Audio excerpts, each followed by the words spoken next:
Some people call it a workout. I call it an adventure. Shout out to Salsa Cycles.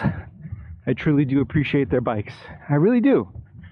And I'm not like a bike expert, but I've had a couple brands. Specialized used to be my go-to. I appreciate them. I've had Treks too. Very mainstream. I don't, if I had the money, I absolutely would get a breadwinner. But I think there is something to be appreciated about the items that can be purchased by anyone. And I know there was testing, I think it was in the 50s, someone correct me if I'm wrong, but I know the military tested out bicycles at one time, and I think there's a place. I do. I never was in the military, but I could see how possibly, with the right amount of skill, and now that you can go electric, it gives you a far more capability when it comes to distance on a bicycle. So I don't know, maybe I'm just talking out my ass, but that's okay, because I think sometimes we overlook things, and then later on when technology catches up with the mindset of the individual who creatively said, look, why don't we look at this as an application for specific purposes? I think it's good to revisit. It's good to revisit things. I do. I don't know about anyone else, but if I'm carrying a decent amount of stuff, and I'm just applying it back to my life, because the one thing that I would love to do is bike pack. Now, Dami doesn't like it when I talk too much, so I'm trying to keep the microphone close to my face and speak just to you, because Dami's like, yo, I got my tabby, and by tabby I mean his tablet, and he likes his shows. And I said, well, it's cool. You can watch your show, but at least we're outside getting some fresh air, or as fresh as we can get here in the desert. Get a little bit of vitamin D from the sun. I always believe that being outdoors is a good thing. Just embracing what is the natural climate of your environment. That's not to say that I'm opposed to being indoors. I think sometimes this all or nothing mindset, I don't necessarily agree with it. Because the reality is I don't mind being inside, but I do appreciate working outdoors and doing things outdoors. That's kind of my love, my passion. If I could, I look back at all the jobs that I've had. The majority of them were outdoors. I really struggle. I really struggle being inside a building for the majority of the day. I realize that I'm just reflecting on me. I'm just trying to look at how certain situations don't give me the optimal experience to be kind to others. And I think we all get irritated. We do. It's just everyone gets irritated by something different. Some people, they probably, if you put them outside for 10 hours a day, they probably wouldn't like it, and I'm pretty much the opposite. So I'm starting to learn myself, and I think that comes through time. I really do. I think that's the beauty. There's a beautiful thing about being young, and I still consider myself very young, but there's a beautiful thing about being very young. And when I say very young, I think, I can only speak for myself, under 40 years old. There is an advantage, definitely. Your body doesn't necessarily require you to work out. You can get away with a lot more things. But me personally, as I've gotten older, I've gotten a little slower, but I've compensated that with the knowledge and the experience. And I'm not a wise man, because I've really only learned from my own personal experiences and the real difficult situations that have presented me in life. And I think everyone goes through difficult times. I think it's silly to think that there's anyone out there that doesn't struggle. We all have our own different struggles that we have to go through. And the struggles will be directly specific to the person. If you were born into a situation of extreme wealth like myself, the struggle will be when you start to lose that. And I don't mean just wealth monetarily, I mean wealth and everything. Wealth in my health, wealth in my experiences and relationships with other. I've always been very wealthy. And I think that when I've started to lose those things, it really puts me in this reality check mode where I have to take a step back and try to reflect in order to correct. I think course correction is a valuable asset to anyone in their life. So here we go. Today we're going out in the desert, testing out my gear, guys. I realized that when I ride my bicycle, I do love riding bicycles. I think if I had an excess of income, I absolutely would buy a couple bicycles. I do love fat tire bikes. I had one. I had a what was it? I forget. It was really my wife's bike, but it was an awesome bike. I forget the brand. But I definitely think, a lot of people say fat tire bikes are only good for snowy applications, but sometimes the sand is very thin and it's almost like powder. And I think in the desert, fat tire bikes are absolutely beneficial. Now, granted, when you get on the road, it's a little different, but I think the lines have been blurred in the last few years. Now, I haven't been keeping up with all the bicycle brands. A Surly, it was a Surly, I forget the brand, the model, but shout out to Surly. They're an awesome brand as well, very innovative. I wanted to buy a Midnight Special, I believe that's what it was called, but I think in good time.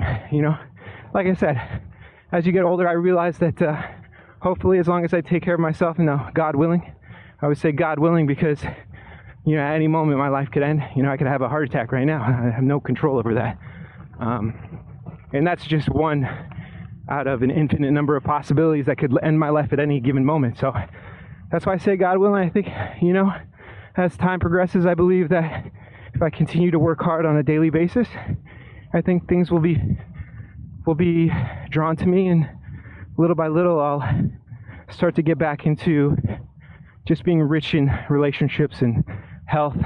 That's what I'm focusing on right now. My health is, I realize I've gotten fat. No one has to tell me that. And if you want to tell me that, that's cool too. I have no problem with someone saying, hey, look, you're a fat ass. I'd be like, you're absolutely right.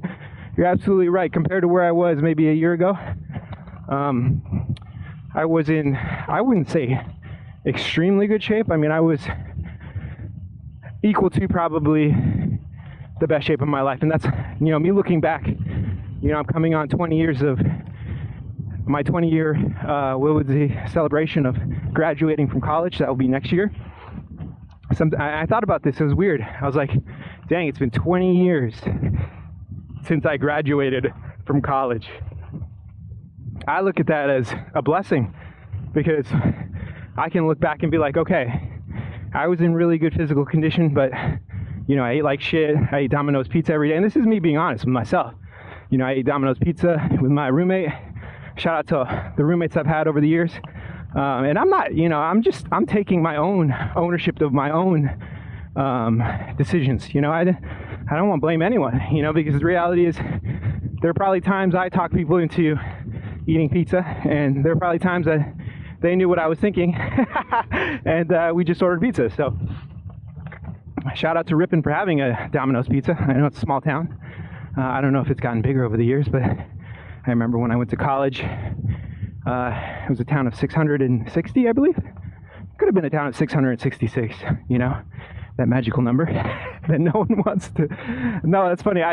I'm very grateful for having met people from all over the world, and not just met, but kind of like embraced their ideas and tried to understand, their mindset and perspective. And I realized that superstition is something that exists throughout the planet. I know for example, a lot of buildings don't have a 13th floor, which I find interesting. I think there is, and here's the thing, I realized too, where you grow up and kind of like the people you're around, that's what dictates a lot of your superstitions and your beliefs. Because I really don't care if I'm on the 13th floor, or, I had a friend that he didn't want to buy a car. He was looking at used cars. He didn't want to buy a car because it had 666 in the license plate or something like that to equivalent. I don't remember exactly. This was 25 plus years ago. So, but I do find that interesting. I do. My superstitions, I don't know. I'd have to think about that. I have to try to be honest with myself. I think maybe my superstition is karma. I know that a lot of people don't believe in karma. A lot of people don't believe that what you release into your reality or your world or whatever won't be brought back to you. You know, I think a lot of people think that they can do things in their life or the course of their life without consequences. And that's a belief, I think, just the same way as I have a belief that no matter what you do, if you look at the course of your lifetime, because really that's the only thing you can look at is your life, I believe that eventually all things come back to you. And once all those things come back to you, you know, whether it's good or bad, I think that's, you know, it's also falls back on that concept of, what is it? You know, there's a lot of like sayings, but, you know, when you make your bed, now you got to sleep in it. And I think that's absolutely true as well. You know, like your actions compiled over a day, a year, a decade, you know, become your reality. And obviously, so some people will be like, well, what about this? What about that? I get it. You know, there are some things that are absolutely outside of your control, you know. But I think to a certain extent, if we're honest with ourselves, that yes, you could have been born deficient in certain things. I just speak for myself. You know, I was legally blind before I had eye surgery. Shout out to Dr. I think it was Dr. Maloney, I believe, in Beverly Hills. Amazing eye doctor. And here, this is my perfect example. You know, I spent $6,000 to have LASIK. And I know a lot of people, even people that I knew, I was friends with. And I'm not saying this to, you know, single them out. I'm just saying that, you know, if you spend, I think now you probably could spend, divide that by 10, you could spend $600. I think I've seen advertisements for $300 an eye, but, you know, the reality is, are you getting the same level of professionalism, the same level of experience? I don't think so. I remember there was someone, and I apply this back to firearms because I was heavy into firearms for a long period of my life, and I hopefully will get back into them. You know, I don't think there's ever I think the only true end is when you die, when you take your last breath. I think there's always a way to come back. And I think when you come back to things and revisit them, you learn that maybe a lot of what you knew was a misconception. But my point is that he was an amazing doctor. He was. And I lost it. I did. I was trying to go somewhere with that. No, but I had a friend that, you know, he struggled. He went to someone who really, I would say, either didn't have the experience, and that's why that person was only charging. Okay, I'm sorry. Now I remember. With firearms, say you have performance, cost, and reliability. And I realized that someone, you don't have to take, I don't remember who it was, and I'm sure a lot of people say this, but you can usually have two, but you can't have all three. So, for example, you could have high performance. How did it go? Now I'm trying to work through my own ideas. And by performance, I mean accuracy. So let me rephrase that. So you have accuracy, cost, and reliability. So if it's accurate and reliable, it's going to cost a lot of money. If you have, let's see, what's the other ones? I'm sorry, I'm just working off my brain. It's hard sometimes I have a memory where I can see the ideas in my head and I transpose them to words, but let's see. And then if you want something to not cost a lot and you want it to be accurate, it's probably not going to be reliable. So you can usually get two, and it's the third that gets sacrificed. So in my very short career that I had, I realized that, you know, every second counts. So I was willing to sacrifice cost, and that was my personal decision. You know, I realized that the majority of police officers out there, they don't necessarily want to spend a lot of money, and I get that. I really do, and I think Glock has served as one of those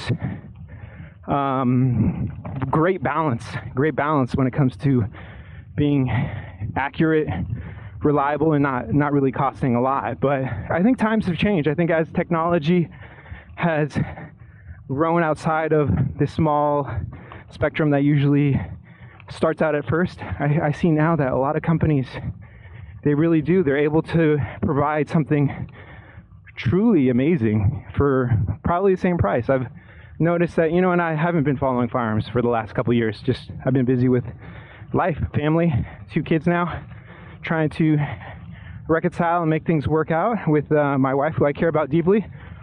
And I realized that, a lot of times, and maybe this is just me, but a lot of times in a moment of anger, I've said things that I don't really mean. And I'd like to believe that it's my actions over the course of my lifetime that will stand true. And I think that's the problem with the cancel culture, is I think a lot of people don't realize that words are just words. Words are just sounds that you make with your mouth. It's really what you do day in and day out with your actions that really accentuate who you are as a human being. So I've realized that I have acted out of character, but I'd like to believe that the majority of my actions really do represent the kind of person I am. I'm trying to get fit, and now I'm trying to work on my words. I realize I've never been a good public speaker.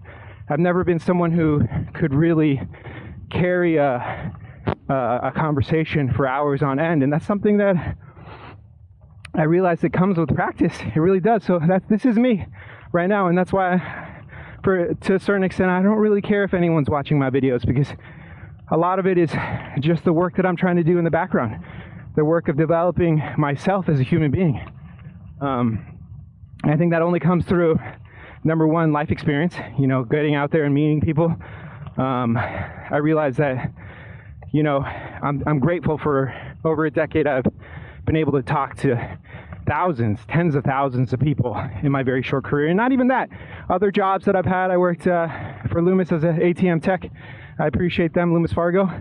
I got to talk to so many people. So when I look back even at the last 20 years of my life, I don't think it's an exaggeration when I say that I've met and had conversations with probably 20 plus thousand people. So now I'm trying to apply that to YouTube. I'm trying to develop my skills in the world of speaking. I realize that, being able to speak in front of an audience is one thing.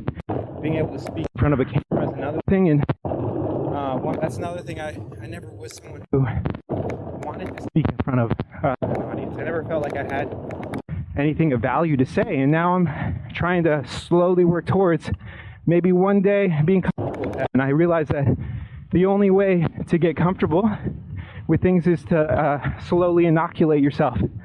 I do believe in inoculation. I do believe that. I think a lot of times, and this is please no one take anything I say as absolute truth. Please do your own research. But I think a lot of the problems that we have as far as being allergic or not being able to handle, like for example, an easy one for me is milk. The concept of lactose intolerant. I think if you've never drank milk in your life, and you just, at the age of 10 or whatever, you start drinking milk, I think maybe your stomach might not be able to handle it at first. Now, are you allergic, or is it maybe you need to just slowly build up to being able to drink milk? I don't know. I'm just presenting a question. I don't have any answers, and I think that's why I gravitated towards philosophy as my discipline, my major, what I went to college for, because I really was more of a questioner. I really wanted to learn. I think the disciplines other than, say, mathematics, I really do appreciate mathematics, but other than mathematics, I really don't think the answers are so obvious. And I think even in math, we're starting to learn with physics, a lot of times it's when we get into these crazy, and I'm not knowledgeable, and look, I forget what I took in college, but I greatly appreciate math for that aspect. It's kind of like that universal language, that language that stands alone, across all nations. And maybe there'll be a day when we speak in math terms. I don't know. I'm just being silly now, but no, I'm trying to, I guess right now, what I'm doing is I'm trying to exercise and sort out my ideas, because I realize that when you take time to just learn, it gets confusing. It really does, because for as much you find on one side of an argument to support something, you find just as much information on the opposite side. So I think that's where maybe, hypothetically, that's where the individual comes in, And I'm not saying that everything's right. That's not what I'm saying. I'm just saying that maybe every individual needs to apply whatever discipline or information to their own life and see if that works. And I don't think there's a universal correct in that aspect. Now, I think a lot of people will try to take that to the extreme. And that's where it's like, so what you're saying is this. No, and that's why I think it always depends. I think if I'm honest with myself, the answer to any question is always, it depends. It really does. It depends. And something that might be true today might not be true tomorrow because the world changes. Resources get depleted, or we find new resources, or we find new things that will help us course correct and realize that, hey, maybe this wasn't as bad as we thought, and we just need to do this to fix that. So I know a lot of people like to say that's waffling. I think a lot of times we look at politicians and we say, wow, this person 10 years ago said this, and then now they're saying this. Well, yeah, look, we can also apply anything we say back to ourselves, and that's why I realize that whatever I say, I can't ever know if someone else is listening. We could play a psychological game, and they could do their best to look at me and have this focus that is perceived to be what we call listening, but the reality is I don't know if someone's listening to me. So what I've always liked to tell myself is, whatever I say, I'm really saying to myself, because I'm the only one that in reality I can know if I'm listening. I can only know if I'm listening. And I think a lot of times people aren't even listening to themselves. So I'm speaking to myself now, and I'm saying that I'm trying to be very careful in all the words that I say. And that doesn't mean I'm perfect. I speak out of character, but I'm trying to focus in on what I say, because what I say becomes my reality. And if I speak angry words, I believe those ideas and those things come back to me. I think there's an absolute truth to that. We just watched Home Alone with my two sons the other day, and I think it was in the beginning of the movie, the mom was right. You don't want a family, say it out loud so the universe can hear it. Say it with authority and intent. And who knows what will happen? Who knows? And that's why I'm trying to say, look, I appreciate the town that I live in. And time flies, it really does. I've almost spent 10 years in the town where my wife and I bought our house. And I'm starting to draw my own conclusions that possibly, maybe there's something else out there for me. There's somewhere else that maybe fits my needs, my desires, my wishes better. I've always been someone who appreciated the stars and space. And the reality is, when my wife and I went to Japan, I really wish we would have been able to go to Disney World, Japan. And I think yesterday I was like, hey, if I won the lottery, and when you say you win the lottery, I'm not saying like millions of dollars, because I don't think I would want to win millions of dollars if I won the lottery. I remember reading that, people who won the lottery, and I'm talking a big lottery, they were dead within 5 years. And I'm like, you know what? That's not what I want. Hypothetically, if I won the lottery, I would want it to be less than $1 million. I absolutely would. Okay, I'm being too loud. Tommy's like, you're being too loud. And it's a little bumpy here, but this is where I test out my sound. And the first thing I told him, I said, look, if I won the lottery, we're going to Walmart and we're buying a lot of Legos. Okay, I'm gonna stop. for a moment. Maybe I'll slow down a little, because it is bumpy. And the bumps do, there's a different way you have to sit on the bicycle. So I like actually to go, if someone was like size-wise, I like to go maybe, because I've always been kind of like on the border when it comes to sizes for bicycles. I tend to like to go with the size that I'm at the top of it, so like the smaller size, because especially when it's technical terrain, I don't like a bike that's ever so slightly too big for me. And that's what I realized, being 5'5", 5'5.5 inches. I realized that, I think Salsa with their cutthroat, don't quote me, I had my bike for a couple years now, but I could have went up one size, but I was like, you know what, I do appreciate a little bit, I don't want to say small for me, because I don't think this bike is too small, but I'm definitely on the larger side of it. But I think what that gives me is on technical terrain, and I wanted to put in a dropper post. I just, that's the thing, life happens.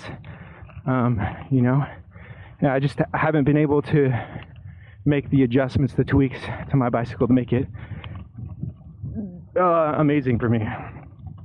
But I actually do appreciate running things stock for a while. I do. I like running things stock just to appreciate and understand things in their stock form. So, and I like to do that with cars too. If I buy a car, I don't necessarily like, this is just me, I'm just speaking for myself. I know a lot of people, when they hear your words, they think it's a threat to them or it's a whatever. I'm speaking for myself. I like to use something in its stock form just so that way when I do make modifications, I can kind of appreciate, understand, kind of see those differences. I think when you buy a car, and again, what I'm saying is for myself, my own personal applications, is that then it's like, I'm kind of all over the place and I don't know what was working, what wasn't working. So I like to take my time with a lot of things, and I realize that's what gives me the best results. I think there was a time in my life I would try almost every day, not every day, I'm exaggerating, but I would try to, and now I'm talking about health, so I would try to change this or do this, and I really think you have to give things enough time to kind of see, and I know I'm jumping all over the place with topics, but I think most topics, they can apply across the board to other things. If you're not into bicycles or firearms, I think you can apply it to anything else. I'm just starting to get into crossbows because I appreciate silence when, take it for whatever you want, but I appreciate the ability to suppress sound and not have this, I've always felt that sound is kind of like an attention getter. So if you're in a situation and, let's just pretend like you don't have suppression capabilities, sometimes you may not want to draw attention to yourself. And that could be applied to self-defense, but it can be anything, like maybe you're hunting, for example, and you don't want to disturb the other wildlife. That's where I think crossbows definitely have an appeal to me. And so that's why I'm trying to develop all my disciplines. And I've seen that, a lot of things, they do have this ability to apply across platforms. And that's why I'm so grateful that I've been blessed with the ability to expose myself, and the people I've known over the course of decades have slowly kind of presented these things. And I'm grateful to have teachers and people that are around me that have been very patient with me. And that's what I'm trying to do as well with my son and with all the people that I care about. I realize that patience is a virtue. It really is. And I know that's a cliche saying, but a lot of times I have to think to myself, I'm like, my son's only 4 years old. I have to be more patient with him. And I think that's when he becomes patient with me, because it's a reciprocal relationship. The reality is he's teaching me as much as I'm teaching him. So, all right, I got two people here directly in front of me. I believe I didn't bring my binoculars. I made that mistake. I do like to bring my binoculars with me when I go out into the desert ride, just to get a bird's eye, or a further view, of what I'm slowly migrating or moving towards. And I say that just to avoid, I know a lot of people come out to the desert, they want to shoot, but there are a lot of people that don't think, they'll shoot towards the road, or they'll kind of try to, that's what I've noticed too with driving. A lot of times people put you in a bad situation, and maybe it's just because they're solely thinking of themselves, but I think that's why we have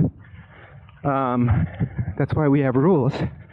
And that's why I think that the reality is most of us do follow certain rules. I think perfect example is stoplights. I think there absolutely are people that don't pay attention to stoplights or you recognize stoplights, but I think the majority of people do, and I think that's why traffic can flow. It really can. If all it takes is that one person that decides they don't want to follow the rules, and that brings everything to a halt. In the same way, when you have an automatic movement watch, you just have, all it takes is that one part to fail, and no matter how high of a quality parts you have in the rest of the watch, and I'm just trying to present the example in a visual manner, then it fails. It comes to a grinding halt because you are the sum of all your parts. And I think the human body is the same way. I can focus on being healthy, working out, doing my best to eat healthy, but I think if I don't think healthy thoughts, and that's just a metaphor, healthy thoughts as being positive, looking forward. I think hope is one of those things that crosses the blood-brain barrier. I really do. I think that when you lose hope, or you don't have hope, or hope is lacking, I think your health starts to deteriorate. I think the human body definitely needs something to look forward to. I don't think you can survive. What was that saying? I don't think you could survive on bread and water alone. I think your mind needs to be fed as well. And I think that feeding comes through just having some sort of thing to look forward to. And I think that's even true for someone who, I think a lot of times people lose hope because they may have had a blessing as far as their situation. And as they start to lose that blessing, they lose hope. And I think it's important to realize that life is cyclical. I don't think that life is linear. I think we spiral. We could either spiral up or spiral down. So I think it's important to focus and say, look, am I moving in the right direction? I know I always quote people, but I can see good and bad in everyone. So shout out to Governor Newsom. There's one thing that stuck out of my mind. Success is not a destination, it's a direction. And I absolutely agree with that and believe that statement. I don't have to love everything someone says or everything they do, but I can say, look, that was an absolutely true statement. I don't think success is a destination that you land to and then you're like, okay, I'm successful and that's it. I think it is really a direction in your life. That's either you spiral in positivity or you could spiral in negativity, or you could just be going around in circles like I do sometimes, just chasing my own tail. I definitely have done that. I really have. Sometimes I've exerted myself immensely only to realize that I haven't made any progress. But maybe the progress is the realization that I'm not making progress. I think that's another thing. Goes back to, if you find yourself digging yourself into a hole, just stop digging. I think the first step is just stop digging. So that's what I'm trying to do. I realize that I've gotten out of shape in the last 6 months. I think I've really gotten out of shape. And now it's just a matter of me to stop digging in the wrong direction. And that's why I'm out here. I'm trying to get out here every day, 7 days a week, because my body, my blood, my heart is pumping every single day. So, I know a lot of people say, well, you shouldn't work on the Sabbath or blah, blah, blah. I'm not trying to say everyone believes the same things, but when I say keep working, I just mean trying to be healthy. I don't think if I'm on the inversion table because my back is messed up, that's work to me. And all these things, I don't get actual physical monetary reward, but the reward, is me feeling better, me feeling like, hey, this is helping me. So I definitely believe this is my personal opinion. Obviously, I keep saying that. And I want everyone to know that everything I say is just my personal opinion. No one has to believe me. And you don't even have to listen to me. And that's why I'm grateful that I can just click on my own videos and watch them. Sometimes I do that because I want to know what I thought, X day, whatever amount of time ago. And that's why I really feel like I wish I would have gotten into the YouTube scene a long time ago. But who knows? Maybe it was better that I waited until I was a little bit older and able to just stand on my own ideas and be like, you know what? It's okay. It's okay for me to be wrong. It's okay for me to have to course correct. So that's what I'm doing. If I only have, that's why I told my wife, if I only have one follower, it doesn't really matter. I really don't care at this point in time, because as long as I appreciate my content, that's where I'm at the moment. Now, could that change? Absolutely, that could change. But no, going back to say the governor, and that's where I think a lot of people try to put you in a box. They try to say, well, this guy's this, this guy's that. No, I appreciate wisdom, and I don't. When I say someone's wise, I don't think they're wise in every aspect. You could be wise in monetary. You could be wise in your relationships. You could be wise in your health and your mental, your mental abilities to be positive. But I don't think that it's just like, oh, we're all. I think that's where, the ego comes in, where like if someone looks at me and they're like, oh, I got this. Yeah, you got that, but it's easy to excel in one thing if you just dedicate all your attention and your mind to one aspect of your life. But the reality is that you are the sum of all your parts. You can't just be like, okay, I excelled at making money, I'm a millionaire, so that means I'm the smartest in everything. Absolutely not. I think that's a very silly way, short-sighted way of looking at anything. I might be really good at just listening, or just, I don't know what I'm saying. Or maybe, and this is just me, you don't have to agree, but maybe I'm good with patience with my sons. That doesn't mean like, oh, I have all the answers when it comes to being patient, because the reality is some people, they know how to push your buttons. But I think the more you learn how to control yourself, the better you get. And that's why I think a lot of times they don't want to believe, because sometimes when you just approach someone, and I'm just speaking for myself, I don't realize that person's bringing whatever 40, 60 years of experience, but I don't know their discipline. I don't know what they've invested all their time in. I think that's where a conversation comes in. I think usually, from my experience, that having maybe like a 5-10 minute conversation with someone really accentuates what kind of person they are. I think that when you talk to someone for a few minutes, you can understand if you're reading the clues from their language. I think language is a big deal. People will tell you, what they're thinking, and also the way they use words will tell you kind of where they're coming from. But I think that's something that that's something that you have to take notice of, I think.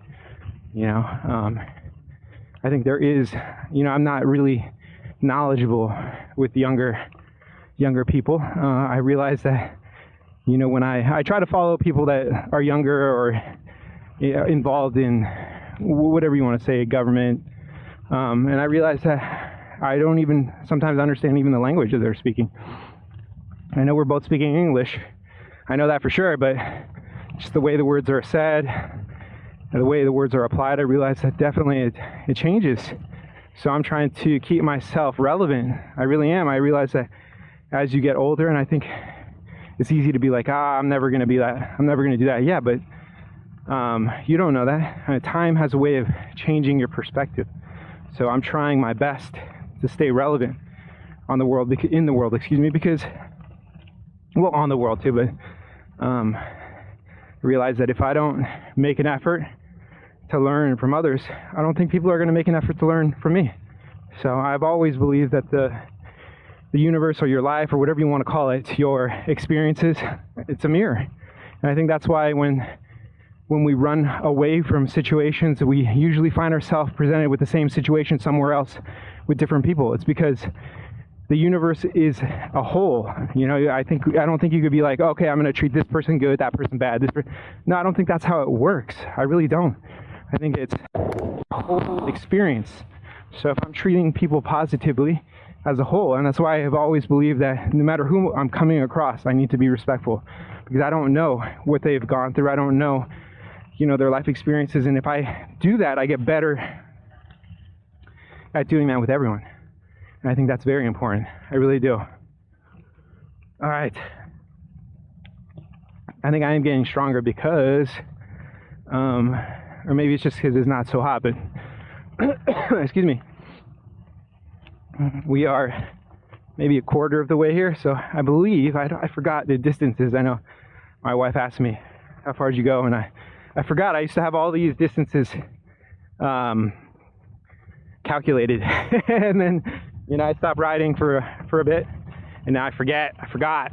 That's my problem too. I usually forget. I think I'm trying to think about too many things too. But shout out here's my unsolicited wrist check.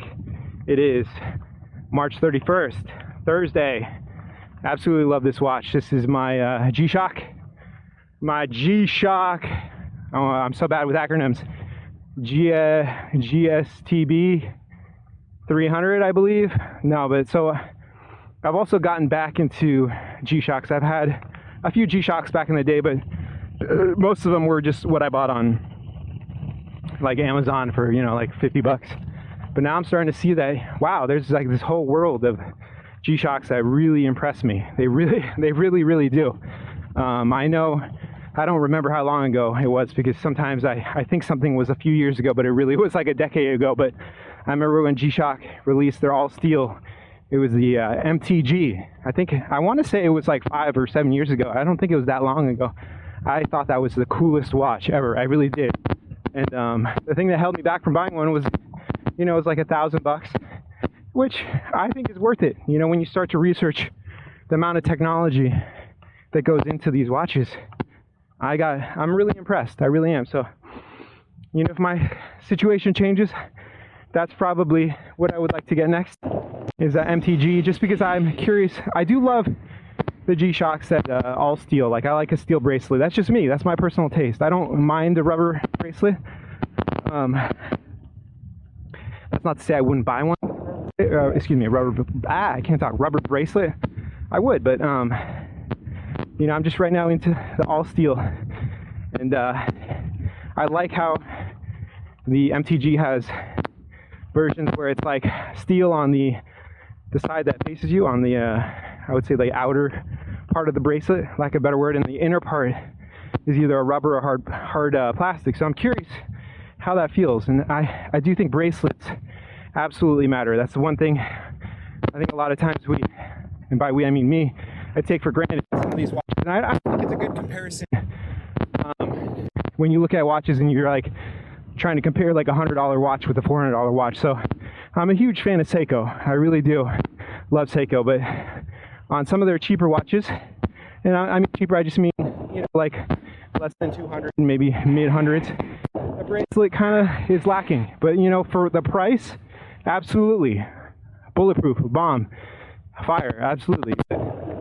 Now that I have this G-Shock with the bracelet's beefy, and the thing I don't like is when you have a bracelet that is not a higher quality.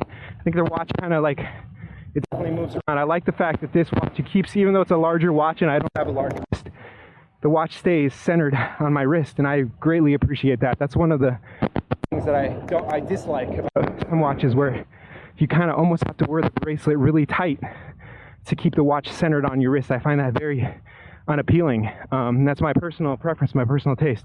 I know some people, they don't mind the watch face moving around. I like to keep that watch face centered, and I don't want to have the bracelet super tight on my wrist. So my bracelet, I can kind of get my little pinky in there. I'm not saying it's like super loose, but I have some space. So if I'm exercising and my wrist is expanding because my heart rate is up, the watch is not cutting off my circulation. So I'm very grateful for that. And I think I am going to do a video on this watch soon, but I'm not trying to do, I know the internet or YouTube there's a lot of people who do an excellent job of doing their initial impressions, reviews of the watch features. But I think what I would like to do is, wear an item for maybe a few weeks, a month, and then kind of give my perspective. And I think that's somewhere where maybe I'm not saying I know every channel or I've scoured YouTube for everything, but I think that's somewhere where a lot of times there is lacking in that whole, well, let me use this for a while and see how it holds up, how it, how good it is over time. And that's where I think, that's where items that are more expensive, and by more expensive I mean just higher quality or using better materials, I think that's where those items shine. I've had, like, for example, my Salsa Cutthroat, I've had for 2 years. This bike, I've ridden this bike a lot, and it's still, literally, it feels like a brand new bike, aside from obviously the scratches and the wear. But I think that's the big difference, is you might be able to get a bike that's, a couple $100 or whatever, let's just say, like, let's keep it real. A decent bike is going to run you, I don't know, maybe $500 to $1,000. But I think those parts, when you start to ride every day, I think it becomes clear or apparent when something is at that next level, because I think that next level is what is that day in and day out item that allows you to use something consistently and it doesn't break down or wear. And that's where I think, the reality is, I think that you can get away with buying cheaper goods, but if you want to use it as much as something that's more expensive, you're probably going to have to replace it more often. And I don't think that's avoidable. I really don't. I think that, you can get away with getting lower quality parts, but I think those lower quality parts need to be replaced more often. So, are you really saving money? That's something I've thought about. I'm not saying I have the answers. I don't, but that's something I've thought about too. When I save money, and sometimes you're okay with that. Like my boots, I have Under Armour. I forget what the model is. They're not like my Danners. I had Danners, all leather. Those last and they're bomb-proof, but they're not that comfortable. And I'm just saying from my own personal taste. So Under Armour boots, I almost see as a disposable item, you know, something I wear for like 6 months a year, depending on how much I exercise or walk or do whatever in my boots. And I just accept the fact that, you know, I'm gonna have to replace these boots more often than if I had some, you know, $200, $300, $400 boots. And that's just my opinion. You know, I could be wrong, absolutely, but that's also not just my opinion, but my experience. That when I try to apply things across the board the same way, you know, if I'm honest with myself and I use an item every day, that's what I've seen over the very short 40 years that I've been on this planet. You really can't get away with anything when it comes to like those things. Either you pay more upfront with an item and it's high quality and it lasts you, you know, just a crazy amount of time. Obviously with maintenance, you know, if you're not maintaining an item, that everything I'm saying just goes out the window, you know. But something that I've always been passionate about as well, 1911s, for example. I've owned a Les Bear, I've owned Wilson Combat, and then I've owned cheap 1911s. I don't want to say cheap, but you know, 1911s that are a fraction of that price. And I realized that, you know, first of all, the fit and finish is not the same, especially when you take things apart. You start to realize that there's absolutely areas where, you know, if you don't take things apart 100%, you're not going to notice, which is fine. And that's what I'm saying. Everyone is different. Some people, they buy a firearm and they're only going to shoot a couple hundred rounds. That's cool. And then there's people who buy a firearm and they're going to shoot tens of thousands of rounds. So I think if you're that type of person that does that, and that's obviously there's exceptions, because I've known guys. One of the good friends of mine, he was a big Colt guy, and you know, but I think that's from him. He's a lot, not, I won't say a lot older, but he's significantly older. And I think, you know, more than 20 or 30 years ago, you really could only buy a Colt, and then you had to send it off to someone and have them really do like as much as you paid for the gun, you had to pay that person to get it the way you want it, and then obviously that gun will run. It will run amazingly. So I'm glad those days have passed on, and I'm glad now we can just buy any gun out of the box and it runs. It runs for the most part, you know. I've been out of the scene though, but I definitely I don't know. I appreciate what Springfield Armory is doing at the moment. You know, a lot of firearms being released by a lot of manufacturers that are truly impressive. They really are. I've never owned a bullpup, so that's something I would like to experiment with. I've never really developed long-range capabilities as far as rifles are concerned. Really, the only rifle I had was for work, but I'm just saying, my own personal, I had a Marlin 1894. My goal was to hunt with that. It didn't end up working out, but shout out to Bald and Curious. Bought a Henry 4570. I don't remember the model, but same thing, lever action. So that's something I would like to I'm curious. You know, I am curious. I'm not bald, but I'm curious. So no, I appreciate you, sir. There are so many. I could not go down a list of all the people I appreciate. It's too many. It really is. All right. Excuse me. We are coming to our halfway point. Dami, we're going to get out. We are going to use our RC cars. I need to, I forget what we have, but we have an SCX 24, I believe. I'm so bad with acronyms, but I need to fix our RC car, because a lot of our, like our rubber like washers have just worn out, and Now I feel bad because I'm like, yo, this is a quality RC car, you know, spent like $100 on it. I think that's expensive for an RC car, but we need to get that running again. We brought out our cheapie that's actually done really well. I don't even remember the model or anything, but it's served us. So we have reached the border between California and Nevada. I think this is about 6.5 miles, maybe 7 miles from when it becomes just dirt for us, and I'm grateful for that. You know, just because I want to move somewhere else or explore, it doesn't mean I don't appreciate the location where I am. I'm grateful for the ability of just being able to go 1 or 2 blocks from where we live just to get out in the desert and explore. I'm grateful for that. And I realize that there's always going to be positives and negatives to every place. And it's just a matter of the individual to decide what matters to them. So here we are, we're going to park. We're going to find a place to just, okay, we're crossing the border here. I know you can't see it. No, I don't know where the actual literal border, but that's the sign that says welcome to Nevada. So I'm assuming that the sign is roughly kind of where the border is, and I find it beautiful. I find the desert beautiful in its own way. Okay, I'm gonna drink some water and we'll check back in with you in a bit. Thank you. We love you.